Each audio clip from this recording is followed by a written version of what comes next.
மொறுன்னு sweet corn சாப்பிட்ருக்கீங்களா? பொதுவாக sweet கார்னால எல்லோரும் வேக வச்சு தான் சாப்பிடுவீங்க. பட் நான் சொல்கிற மாதிரி ட்ரை பண்ணி பாருங்கள், அடிக்ட் ஆகிடுவீங்க.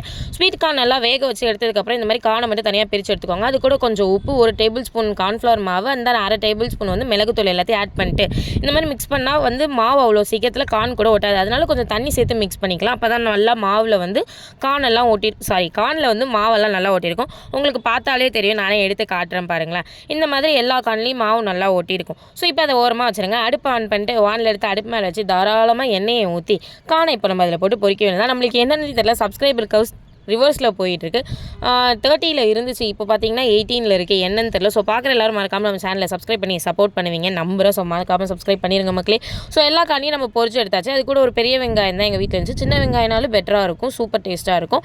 பெரிய வெங்காயத்தை சின்ன சின்னதாக நறுக்கி சேர்த்துக்கோங்க. அண்ட் தென் மிளகாத்தூள், கொஞ்சமாக மஞ்சத்தூள் ஆட் பண்ணிட்டு நல்லா மிக்ஸ் பண்ணிட்டு அதை அப்படியே எடுத்து வச்சு சாப்பிட்டு பாருங்கள். Tea and then coffee, evening snacks டைமில் சாப்பிட சூப்பராக இருக்கும். அடுத்து என்ன வீடியோ பண்ணலான்னு கமெண்டில் சொல்லுங்கள்.